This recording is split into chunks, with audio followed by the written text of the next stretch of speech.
saja. Jadi untuk hari ini masuk di modul 10 bab 3.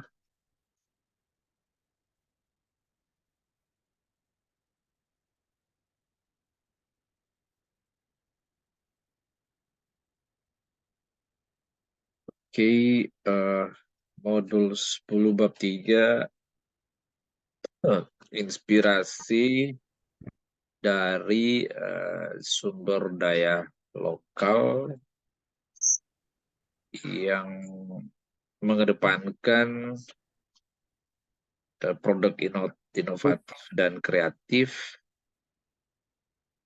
berdasarkan local wisdom, berdasarkan kearifan lokal ya, dalam kita membuat sebuah business plan ya.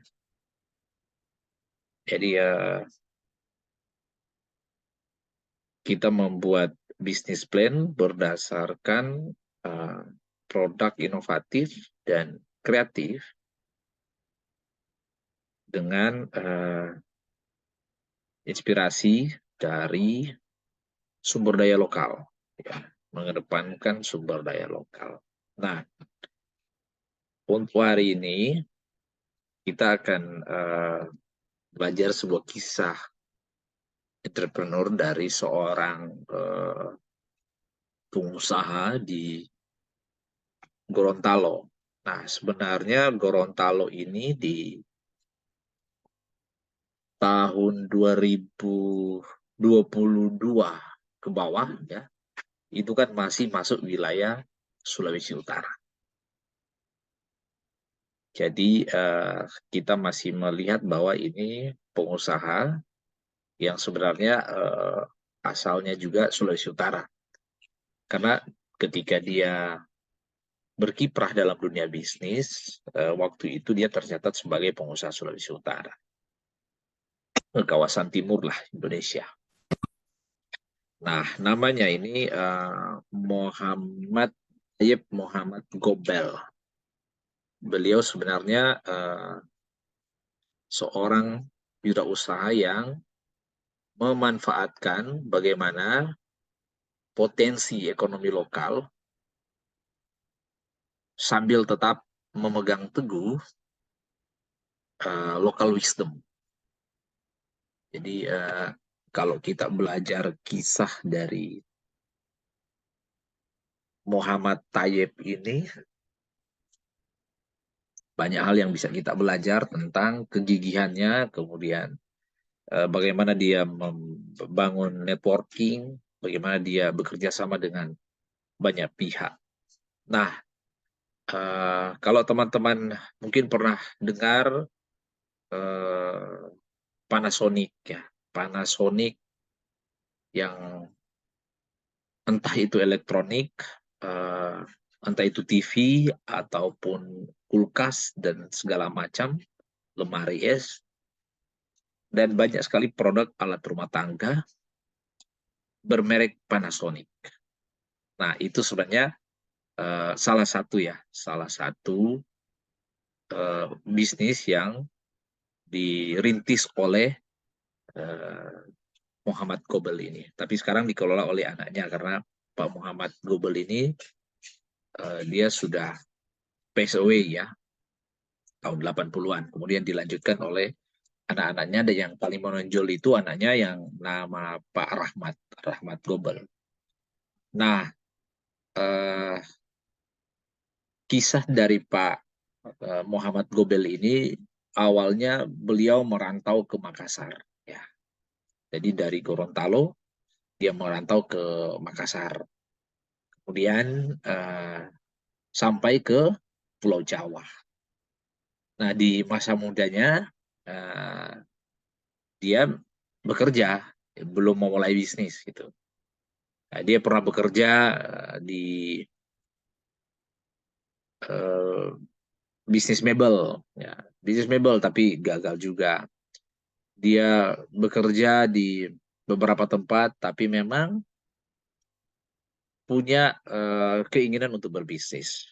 Nah, saya sering melihat, ya teman-teman, banyak sekali para pengusaha-pengusaha yang boleh dibilang sukses di tanah air itu, mereka memulai atau merintis bisnisnya memang rata-rata tidak harus mulai berbisnis, apalagi kalau modal yang boleh dibilang belum ada itu atau pas-pasan. Nah, hampir semua wirausaha itu polanya sama, teman-teman. Bagaimana mereka belajar dulu, ya, belajar berbisnis di tempat orang. Gitu. Jadi ada semacam niatan untuk mencari inspirasi di mana dia bekerja. Walaupun pada akhirnya mungkin tidak harus membuat bisnis di tempat di mana dia dengan produk yang sama di tempat di mana dia bekerja. Mungkin bisa produk yang lain.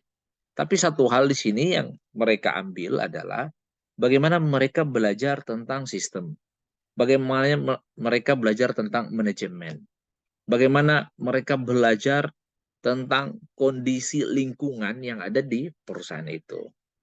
Nah, teman-teman sekarang sudah masuk dalam tahap immersion, tahap magang. Sudah ada tadi ada yang WA minta izin karena ingin bertemu dengan pemilik usaha mungkin dalam rangka persiapan untuk pemagangan. Nah, teman-teman, jadikan tempat magang itu seperti yang dilakukan oleh para pengusaha-pengusaha yang sukses di bidangnya. Mereka ketika berada di situ mencari inspirasi, kemudian memperhatikan apa yang dilakukan oleh perusahaan itu. Tidak harus ya, tidak harus bisnis yang tempat kita magang itu akan menjadi bisnis serupa yang bisa kita lakukan, yang akan kita lakukan. Bisa juga karena banyak juga yang seperti itu.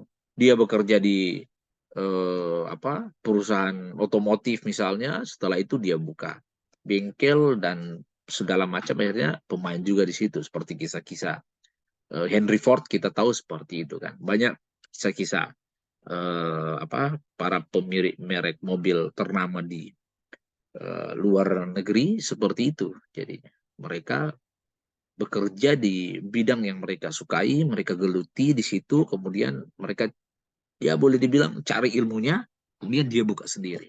Nah, kalian juga bisa seperti itu, bisa juga hanya melihat eh, apa model di situ dan bisa menjadi inspirasi, bisa mendapatkan inspirasi. Pasti ada insight di sana yang teman-teman bisa dapat semacam sesuatu yang wah, kalau mungkin dengan membuat bisnis ini berdasarkan apa yang saya lihat, nah bisa jadi saya bisa membuka bisnis ini. Bisa jadi customer bisa akan target marketnya terukur. Artinya dengan melakukan pemagangan di tempat usaha, kalian pasti akan menemukan inspirasi ataupun insight di sana. Gitu. Tinggal kalian olah nanti seperti apa. Jadi pemagangan itu di tempat saya ada yang magang nanti, tapi hari ini saya belum. Mungkin kita lihat 2 hari ke depan. Tapi kalau di magang di tempat saya itu tidak full dari pagi sampai sore dan setiap hari, tidak. Saya akan membuat magang di tempat saya mungkin hanya seminggu 2 kali atau tinggal dilihat dan hanya di jam-jam tertentu. Karena intinya di proses pemagangan itu proses untuk transfer knowledge, proses untuk transfer ilmu, walaupun ilmunya sederhana. Karena di tempat saya memang secara manajemen sistemnya tidak seperti perusahaan-perusahaan besar. Tapi paling tidak bagaimana spirit wirausaha yang ada di perusahaan tempat saya, di bisnis tempat saya itu bisa menginspirasi siapa yang magang nanti di situ. Dan dia bisa kembangkan, silakan saja, bebas. Nah, jadi itu yang saya perhatikan, bahwa mereka yang ingin membuka sebuah bisnis, biasanya mereka memang bekerja dulu. Seperti halnya yang dilakukan oleh Tayyip Muhammad Gobel ini. Dia bekerja dulu, cari inspirasi, cari insight di sana. Nah, setelah mungkin dia sudah dapat semacam inspirasi, wah saya mau buka bisnis ini. Berdasarkan kondisi lingkungan waktu itu. Jadi dia melihat, wah di tahun itu, karena dia di sekitar baru merdeka Indonesia, tahun 50-an.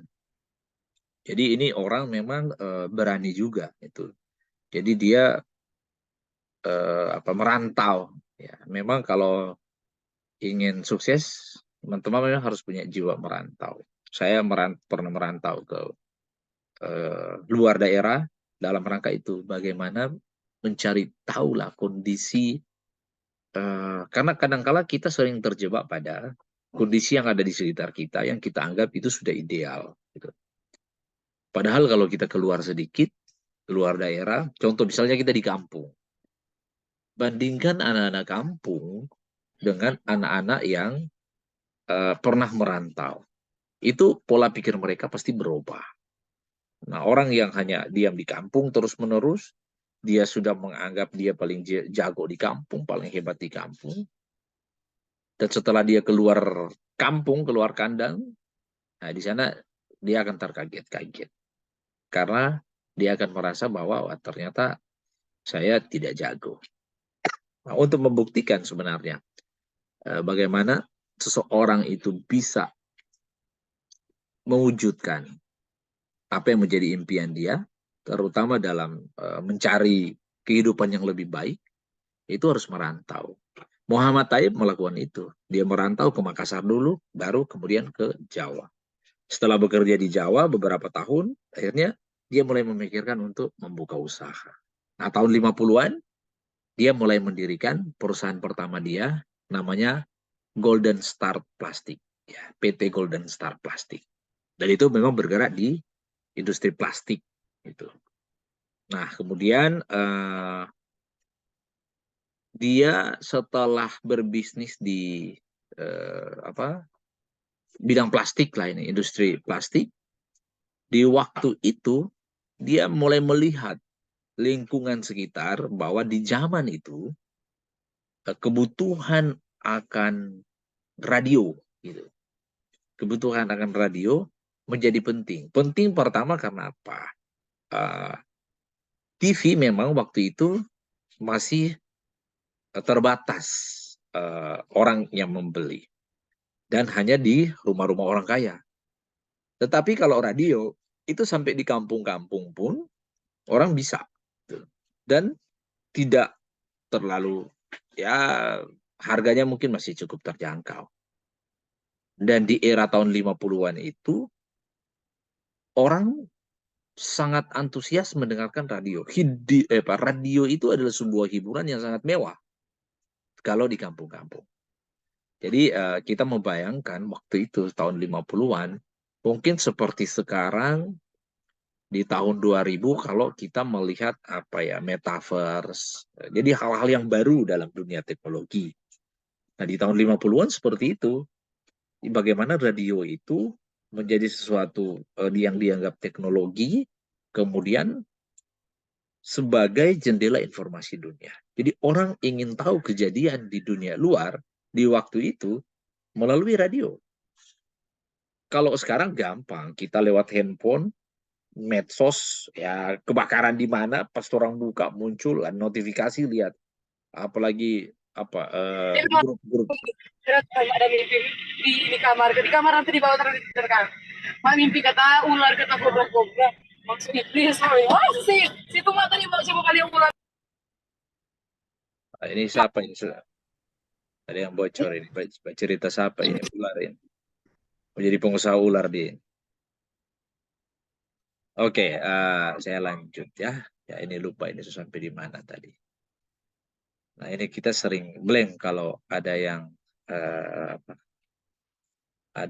masuk seperti itu, ada yang bocor seperti itu.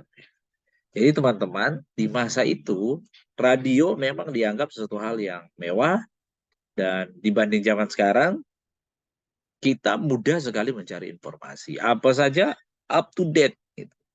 Apalagi grup-grup Facebook yang sulut viral atau lambe turah atau apalagi yang informasinya selalu up to date dan viral, memang cepat sekali viral.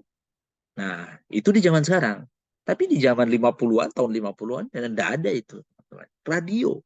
Radio sudah menjadi sesuatu hal yang dinanti, sesuatu hal yang digandrungi. Nah, Muhammad Tayyip melihat itu. Tayyip Muhammad Gobel melihat itu, bahwa ini adalah kebutuhan. Gitu. Jadi, teman-teman, kalau ingin jadi pengusaha, selalu melihat apa yang menjadi tren saat ini. Dan menjadi kebutuhan, menjadi hal yang digandrungi. Jangan kita terlalu fokus ke produk tanpa melihat lingkungan sekitar. Nah, singkat cerita seperti itu, dia mulai mendirikan PT yang namanya PT Transistor Radio. Nah, jadi dia mulai bergerak ke radio. Nah, ketika ditanya waktu itu, kenapa dia ingin membuat radio? Nah, waktu itu Presiden Soekarno ya, zaman Presiden Soekarno, Presiden panggil ke dia. Dan dia menyampaikan, saya ingin pidato-pidato Presiden Soekarno sampai ke pelosok-pelosok negeri, pelosok-pelosok desa. Nah, ini tentu senang, presidennya senang. Karena memang tujuannya seperti itu juga. Nah, jadi teman-teman coba lihat polanya.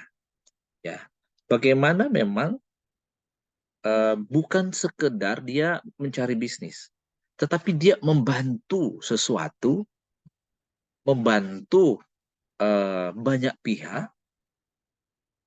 Dalam hal ini yang dia lakukan, dia ingin supaya seluruh masyarakat Indonesia di zaman itu, tahun 50-an, mendapatkan informasi terbaru. Pidato-pidato dari Presiden Soekarno, karena memang di zaman itu, kalau Soekarno berpidato, itu ditunggu. Gitu. Jadi orang lagi kumpul, di mana yang ada radio, misalnya di satu kampung itu ada 3-4 titik yang ada radio. Mereka kumpul di situ sambil mendengarkan Soekarno pidato. 1 jam sampai 2 jam dia pidato, mereka tidak bosan. Dan memang begitu berkarismanya Presiden Soekarno waktu itu, dan sampai-sampai memang di pelosok-pelosok ya dia bisa memberikan semacam motivasi semangat yang kuat sekali, karena teman-teman tahu kita sudah merdeka tahun 45, 17 Agustus tahun 45. Tetapi kita belum merdeka penuh. Artinya di masa itu kita baru mendeklarasikan kemerdekaan kita. Tapi secara realita yang ada di masyarakat, waktu itu belum merdeka. Bahkan banyak di daerah-daerah tertentu tidak tahu kalau sudah merdeka tahun 45. Ada sudah 5 tahun, tahun 50, dia tidak tahu bahwa sudah ada deklarasi kemerdekaan. Ya karena tidak ada informasi. Mau dengar di mana? Nah, jadi ketika ada informasi-informasi seperti itu, rakyat waktu itu senang sekali. Dan ini dimanfaatkan oleh Muhammad Gobel. Teman-teman, kalau mau berbisnis seperti itu, harus berpikir bagaimana membantu. Bukan sekedar mengejar profit. Kita sudah membahas itu di awal-awal. Kan? Bagaimana menjadi pengusaha yang memberikan bantuan kepada banyak pihak. Karena coba kita perhatikan, para pengusaha-pengusaha, entah itu pengusaha lokal, pengusaha nasional, pengusaha kelas dunia, mereka membuat sebuah platform yang sebenarnya platform itu, platform bisnisnya. Platform bisnis itu bagaimana memfasilitasi itu. Memfasilitasi untuk membuat orang lain semakin mudah dalam beraktivitas. Atau membuat akses layanan orang banyak itu semakin gampang. Gitu. Nah, di sini berarti mindsetnya adalah membantu. Nah, mari kita pikirkan sekarang, kalau kita ingin jadi pengusaha, bagaimana pikiran kita bukan cuan saja, bukan mencari duit saja, tetapi bagaimana kita memikirkan untuk membantu. Nah, dari bantuan yang kita lakukan itu, baru nanti dapat profit di sana. Tapi mindset kita selalu yang kita tonjolkan adalah ingin membantu. Nah, ini yang dibuat oleh Muhammad Gobel ini. Tayyip Muhammad Gobel. Dia ingin membantu. Dan kalau kita baca sejarahnya memang bagaimana Muhammad Gobel ini ketika dia mulai membangun bisnisnya, dia mendapat bantuan dari namanya dulu Bank Industri Nasional, BINA, Bank Industri Nasional. Dia dapat modal, memang waktu itu nilainya 5 juta di waktu itu, yang mungkin sekarang sekitaran berapa ya, 5 miliar mungkin ya.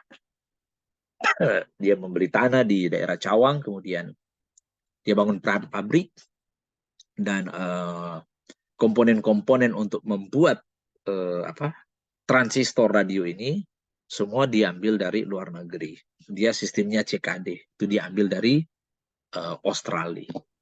Nah, dia terus mengembangkan bisnisnya, dia terus mencari informasi, terus membuka akses networking, dan akhirnya dia bertemu dengan salah satu mitra yang bernama Konosuke Matsushita. Nah, Konosuke ini dari Jepang ya, gitu. Jadi inilah sebenarnya pendiri utama dari Panasonic Global. Kita tahu kalau ada merek-merek Matsushita. Matsushita itu sebenarnya punyanya si Konosuke Matsushita. Nah, di tahun 50-an 60-an teman-teman mungkin, tapi sampai sekarang masih ada itu yang merek nasional gitu kan. Produk-produk elektronik yang sudah tulis nasional. Jadi memang disinilah dia memunculkan local wisdom dia gitu. Jadi dia membenamkan, dia tidak mau awalnya sebenarnya produk ini namanya Matsushita, nama Jepang. Tetapi waktu itu dia berkonsultasi dengan Soekarno, dan Soekarno menyarankan tidak boleh pakai nama, kita harus menunjukkan jati diri bangsa kita.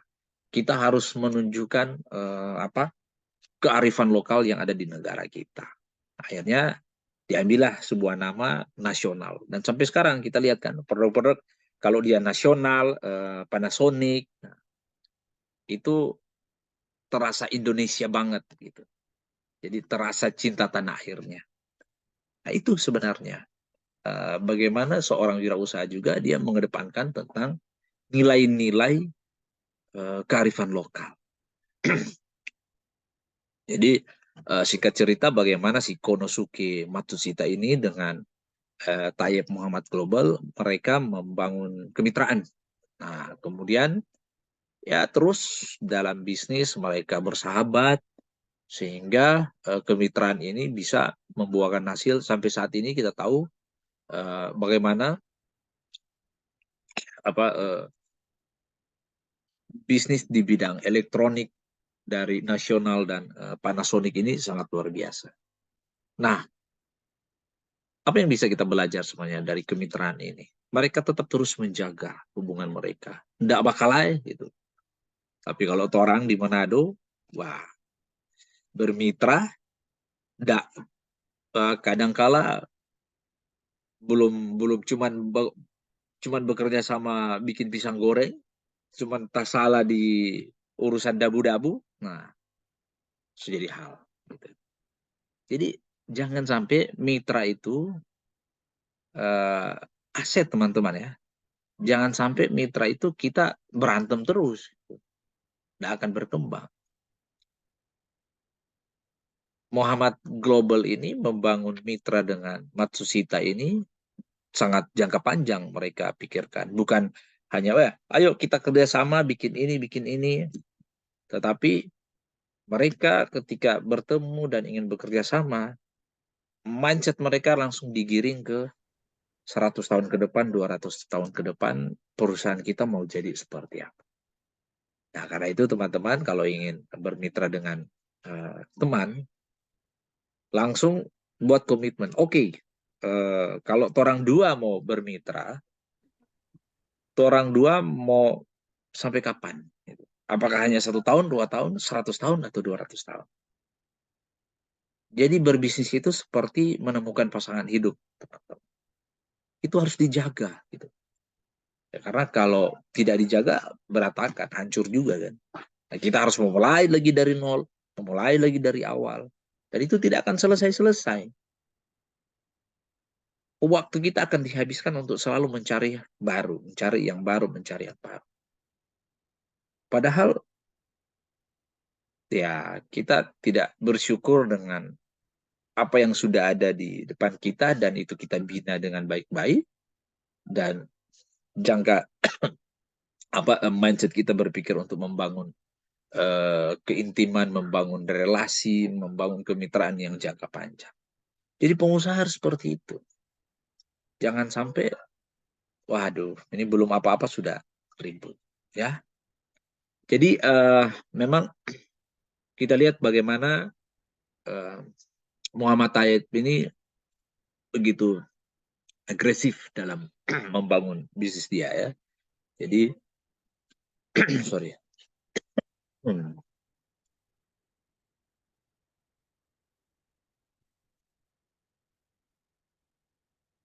Jadi pada waktu itu setelah dari radio di tahun 50-an, 60-an apalagi radio sudah begitu gencar.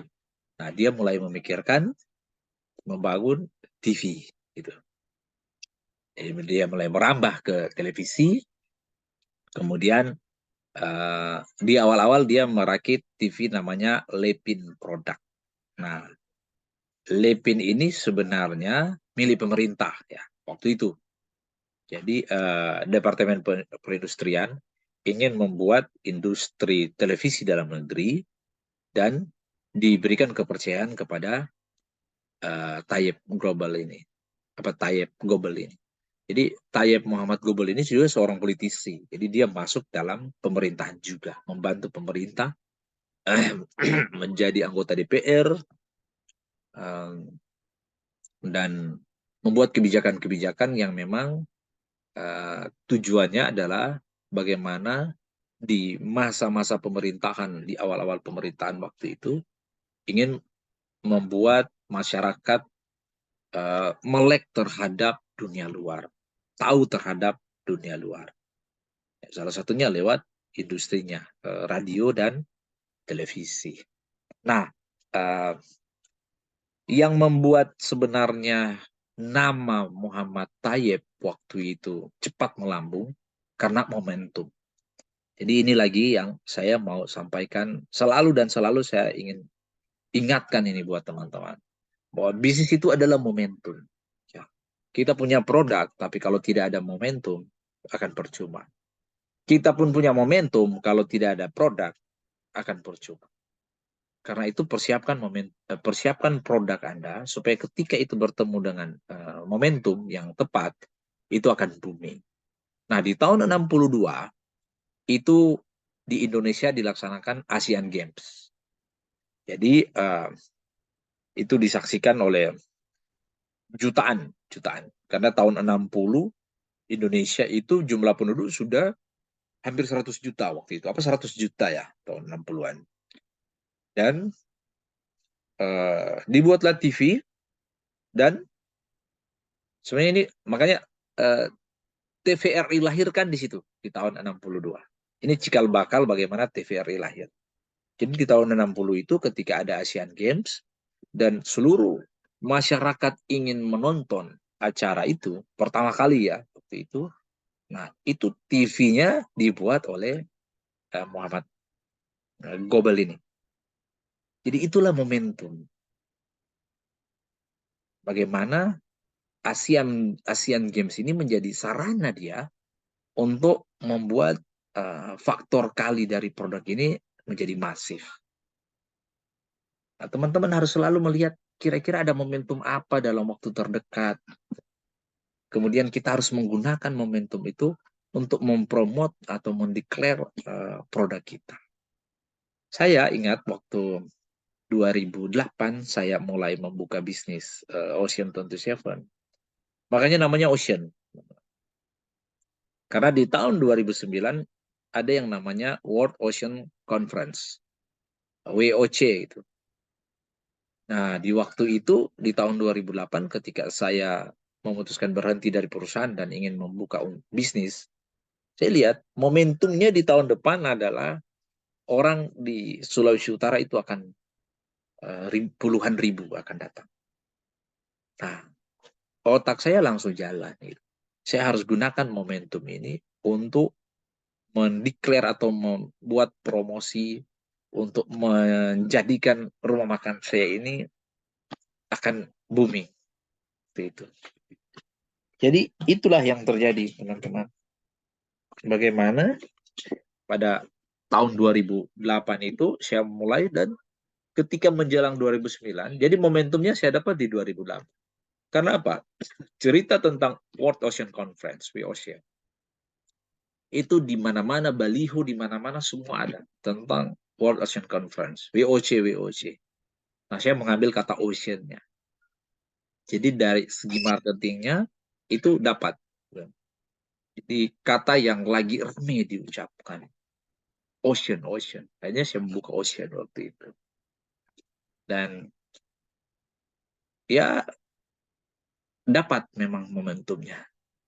Makanya di awal-awal itu ya siapa yang tidak kenal Ocean 27, Ocean 27, tempat ikan bakar.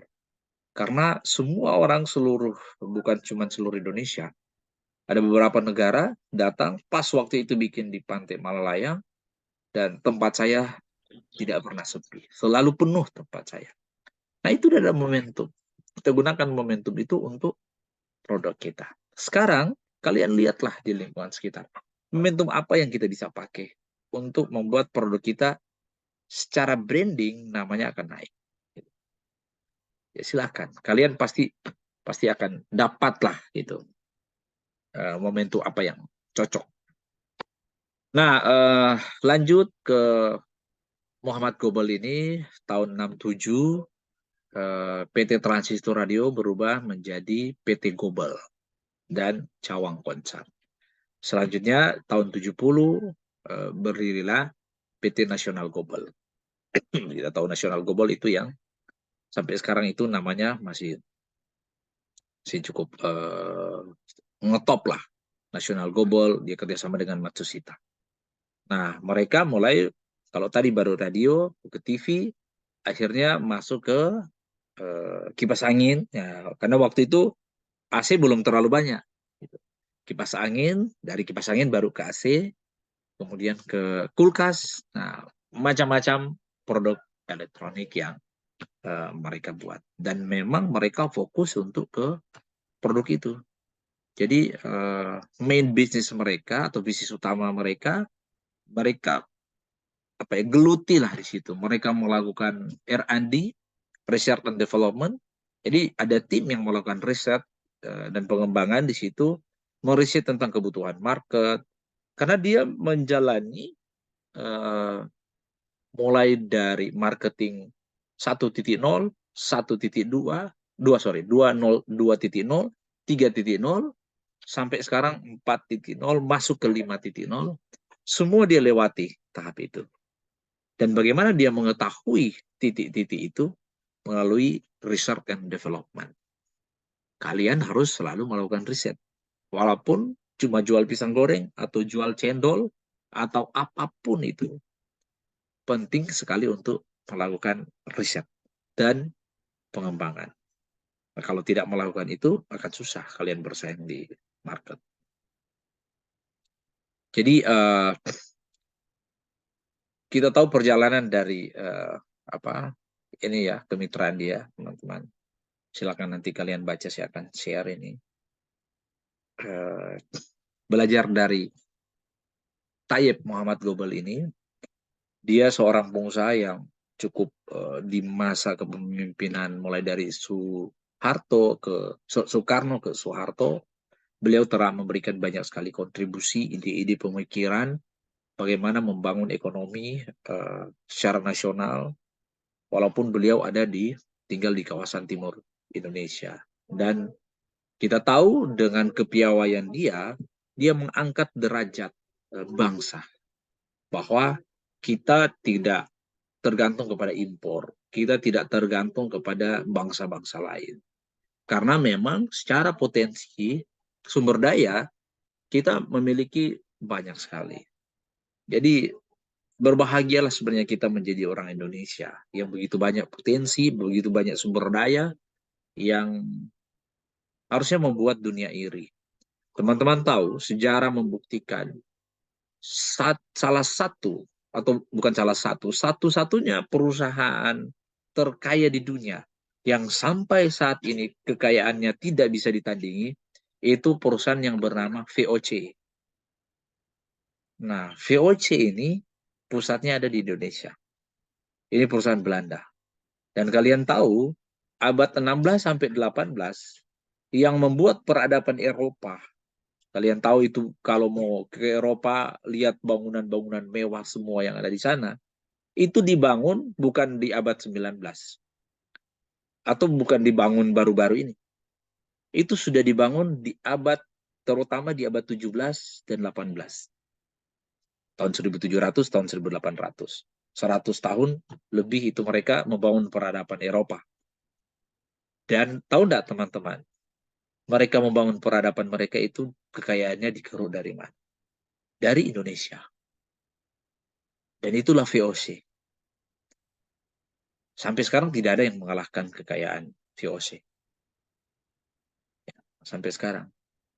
Dan semua kekayaan Indonesia itu diangkut ke Eropa, kemudian dijual. Di zaman itu, teman-teman, kalau duduk di meja makan para bangsawan, entah itu di Inggris, entah itu di seluruh belahan Eropa, kalau duduk di meja makan, terus di meja makan itu diatur makanan rempah-rempah yang berasal dari Indonesia, itu prestisius banget itu. Jadi zaman dulu bukan baku tunjung mobil mewah, enggak. Kalau zaman sekarang baku tunjung mobil mewah, oh itu baru disebut orang kaya. Apalagi handphone dan segala macam. Enggak. Di abad 16 sampai 18 mau baku tunjung kekayaan itu di atas meja. Apa yang dimakan gitu. Dan kalau makanannya rempah-rempah berasal dari Indonesia, itu luar biasa mewah orang itu. Disebut dia orang kaya. Makanya sejarah teman-teman baca. Coba abis ini googling. Apa Ambon, Maluku itu sebenarnya mau ditukar dengan New York di masa itu. Karena kekayaan Maluku itu sebenarnya. Harga cengkeh waktu itu mengalahkan harga emas 1 kilo ini. Sekarang emas 1 kilo harganya mungkin sekitar 1 miliar ya. Kalau dia 1 juta per gram. Di abad 18, 17, 18, harga cengkeh, gitu. Harga cengkeh waktu itu 1 kilo di atas 1 M. Gitu. Harga cengkeh waktu itu di atas 1 M. 1 kilo ini karena begitu istimewanya apa ya? Makanya kalau baca buku Indonesia Passing the World itu dia menjelaskan tentang bagaimana rempah-rempah yang ada di Indonesia itu menjadi bumbu terhadap dunia, membuat makanan enak dan segala macam. Dan itu kemewahan ada di situ. Nah, itu di abad 18, 17, 18. Di abad 19, tahun 1960-an ke sini, peradaban Amerika, ya, nah, kalau tadi peradaban Eropa, ya, peradaban Amerika dibangun dari tahun setelah Perang Dunia II, tahun 50-an, terutama 60-an, 70-an. Bagaimana kita lihat Amerika itu tumbuh sangat-sangat cepat. Yang membuat Amerika kaya adalah siapa? Indonesia. Freeport yang membuat mereka kaya. ketika konsesi kontrak tambang itu dipegang oleh Amerika waktu itu, dan mereka mulai melakukan eksplorasi, kekayaannya dikeruk dan dibawa ke Amerika, dijadikan cadangan devisa buat mereka di sana, dibikinlah dolar, dolar itu menjadi mata uang dunia, dan mereka menjadi penguasa ekonomi dunia. Kekayaannya dari kita, Indonesia. Ini yang harusnya kita paradoks gitu. Sedih juga sebenarnya kalau melihat. Kita punya musim tanam setiap tahun. Sekarang di wilayah Kanada sudah mulai turun salju. Kemarin di video streaming YouTube bukan Facebook, kebetulan ada teman sana di Kanada, dia live dan dia kasih lihat dia pe tomat kuning, dia pe pisang kuning karena salju bikin rusak. Nah kalau orang di Indonesia coba lihat, nggak ada masalah, nggak ada takut-takutnya kita mau tanam setiap hari, nggak ada salju, nggak ada musim gugur dan apa segala macam. Luar biasanya kayak Indonesia. Karena itu potensi yang ada ini bagi pengusaha seperti Muhammad Gobel, dia melihat bahwa ini harus dikembangkan, ini harus dikelola. Dan dia melihat peluang itu ada, dia kembangkan. Dan dia menjadi salah satu pengusaha yang memang concern atau peduli terhadap pengembangan potensi-potensi sumber daya lokal untuk dimanfaatkan oleh banyak pihak, terutama tentu dalam negeri. Jadi kalau kalian menjadi pengusaha, jadilah pengusaha seperti teman-teman yang para wirausaha yang sudah membuktikan bagaimana mereka menggunakan sumber daya lokal ini untuk membuat Indonesia menjadi lebih baik. Nah, itu sesi pertama, kita lanjut saja ya. Di sesi kedua ini paling tidak lama, kita mungkin tinggal 10 menit ke depan. Karena kalau mau jeda istirahat, akan makan waktu lagi. Jadi saya lanjut saja ke saya inovasi yang kedua tentang smart. Nah, jadi radio Smart FM ini didirikan tahun 2004. Teman-teman sudah lahir ini ya, 2004. Ini di Manado ya. Jadi saya ingat waktu saya kuliah dulu tahun 2004, ada satu penyiar di sini, dosen dia. Dosen namanya Encik Mauren. Saya masih ingat ya namanya Encik Mauren karena orangnya baik sekali. Mengajar waktu itu kimia dan biologi. Karena dia dosen MIPA dan kita di semester awal waktu itu memang mengajar sampai ke MIPA. Belajar sampai ke MIPA.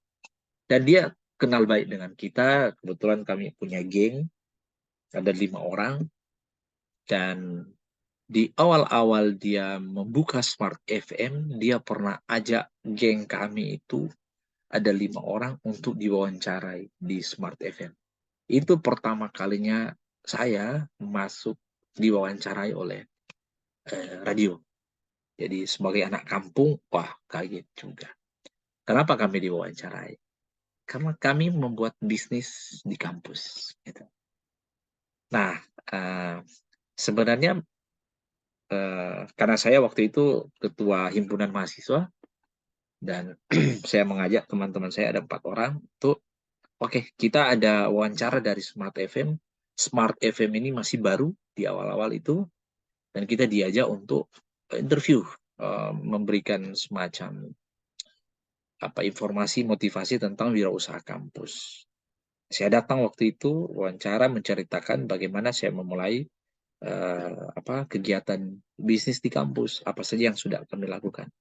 Wawancaranya tidak lama ya. Waktu itu mungkin hanya sekitar 30 menit dipotong iklan. Karena ada iklan. Nah, di situ saya melihat bagaimana Smart FM ini menjadi salah satu media yang bergerak di bidang radio ya. ingin mencitrakan diferensiasinya. Ya, lagi-lagi ke PDB tadi. Jadi positioning, diferensiasi, and branding. Dan dia tidak ingin menjadi radio yang, karena waktu itu radio banyak sekali, paling banyak apa? Putar lagu. Jadi kalau mau suka dengar lagu, teman-teman waktu itu, ya putar saja radio. Sudah, semua radio, hampir semua radio ada lagu. Memang kalau mau suka lagu di zaman itu, radionya harus banyak lagu. Lagu tren lah, yang lagu kekinian. Tapi yang saya tangkap waktu itu adalah Smart FM mencoba tampil berbeda dengan radio kebanyakan. Lagu ada. Jadi mungkin kalau secara persentase, Smart FM ini ya sekitar 50% lagu, 50% berita informasi, dan mungkin sekitar 50% lagu, 30% berita informasi, 20%-nya berita motivasi. Makanya sampai sekarang, coba perhatikan, Smart FM ini mungkin satu-satunya radio sampai saat ini yang sudah, ya berarti hampir 20 tahun ya, sudah 19 tahun. Dia mengedepankan bagaimana spirit motivasinya selalu ada. Makanya tagline-nya kan Smart FM. Apa tagline-nya? The Spirit of Indonesia. Nah, padahal dari Manado. Dan itu tagline yang dia bangun dalam rangka membranding radio ini supaya radio ini ingin selalu memotivasi banyak orang. Dan kita mungkin satu-satunya radio yang ya karena juga punya sejarah tadi pertama kali diwawancarai oleh Smart FM. Jadi kalau di mobil, di auto pak kita itu Smart FM itu sudah menjadi apa ya barang utama gitu kalau radio. Sesekali mungkin ganti tapi yang menjadi utama selalu Smart FM. Jadi saya senang karena sangat edukatif dan bagaimana dia memotivasi Indonesia itu luar biasa. Saya beberapa kali akhirnya sekarang sudah sering diajak oleh Pastor Roni lagi itu karena kami pernah membuat apa yang namanya Leadership Institute di tahun-tahun sebelum COVID. Kami membuat Leadership Institute dan kami sering tampil di Smart FM. Tapi memang di beberapa tahun terakhir ini saya karena banyak kesibukan, saya bilang oke, sesekali mungkin boleh, tapi tidak lagi secara rutin untuk tampil di Smart FM. Nah, kita lihat bagaimana kiprah dari Smart FM ini sangat mengedepankan tentang bagaimana dia membangun brand ini untuk program-program yang sangat berkualitas. Jadi mereka tawarkan seperti talk show, kemudian yang utama itu tentang segmen-segmen khusus yang dia membuat semacam cluster. Ya. Jadi ada segmen leadership, ada segmen, jadi dia membuat segmentasi, jadi strateginya bagus. Pada segmentasi misalnya dia tahu topik yang akan kita angkat ini, topiknya adalah masalah tentang misalnya anak-anak gitu. Nah, bagaimana parenting kita, bagaimana orang tua mendidik anak, di situ ada.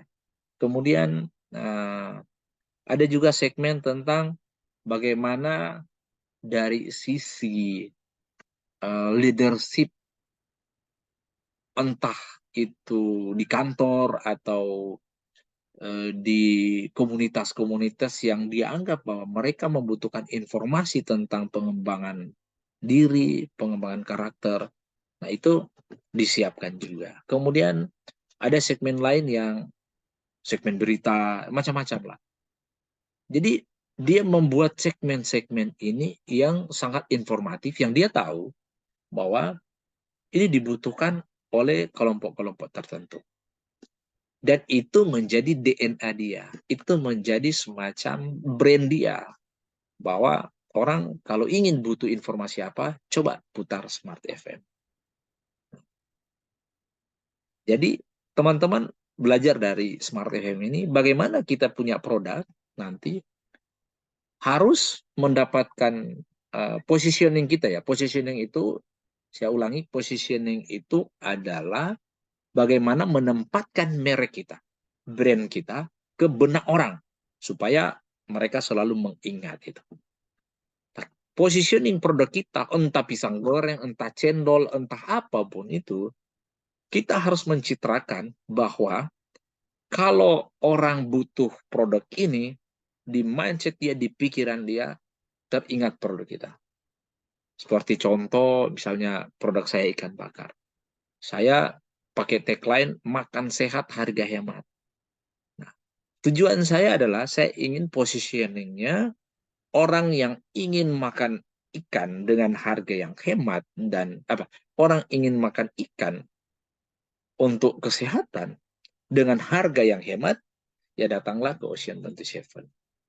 Itu adalah bagaimana membuat positioning, membenamkan brand kita, produk kita ke benak orang supaya dicitrakan seperti itu. Nah, cobalah kalian pikirkan apa produk kalian yang nanti akan dicitrakan seperti apa ke orang. Di positioningnya seperti apa. Kalian pasti akan menemukan itu. Dan tentu produknya harus dapat diandalkan dan berkualitas. Jangan asal-asal gitu. Kemudian terus melakukan inovasi. Nah, kita lihat bagaimana inovasi yang dilakukan oleh Smart FM itu sampai dengan saat ini dia mengikuti update terus ya.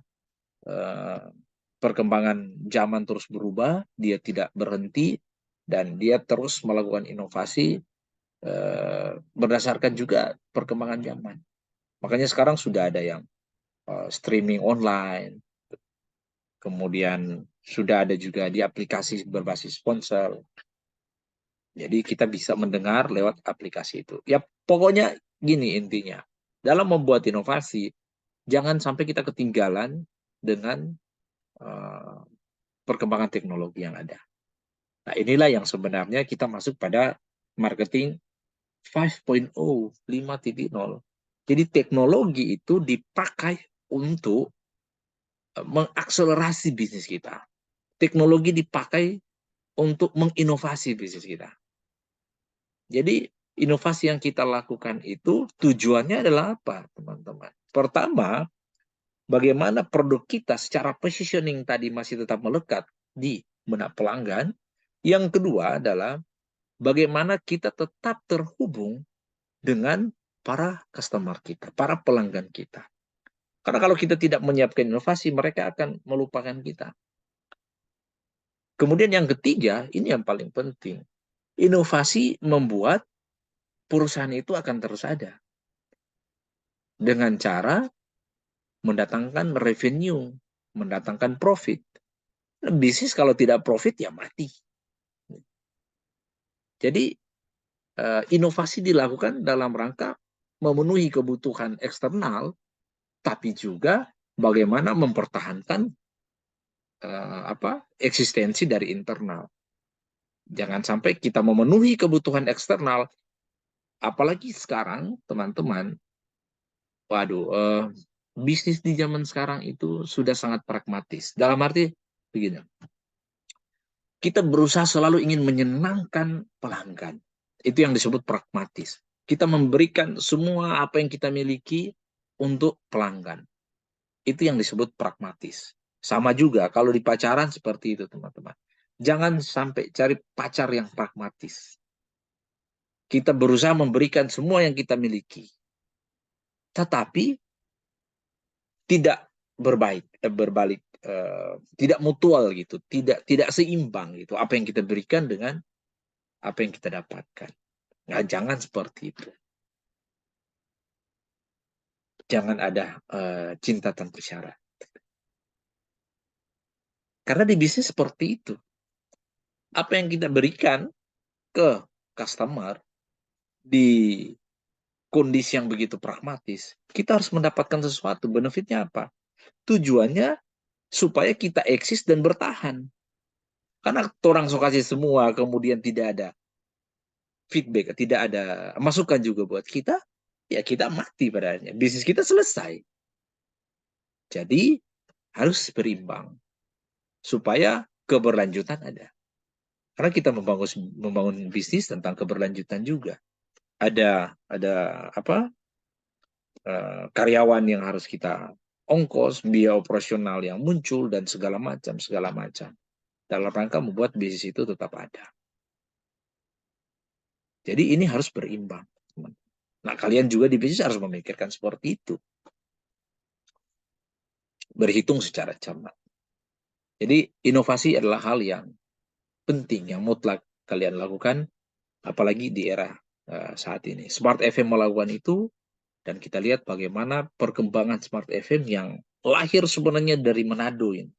Ya, kita harus berbangga sebagai orang Manado. Kita lihat bagaimana Smart FM sekarang sudah ada di Jakarta, ada di Surabaya, kota-kota besar ya, Bandung, Medan, dan itu Manado adalah cikal bakal mereka.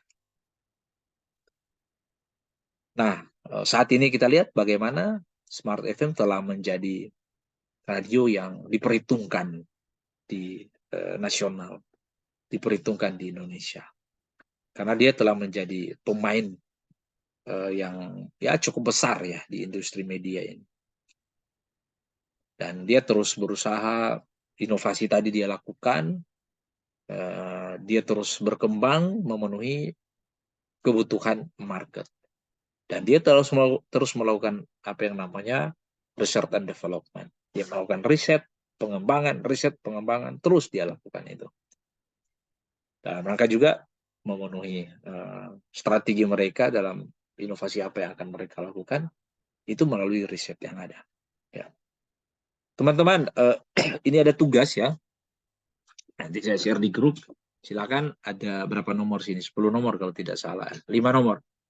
Nah, ini ada 5 nomor tugas kita, dan silakan kalian kerjakan ini nanti.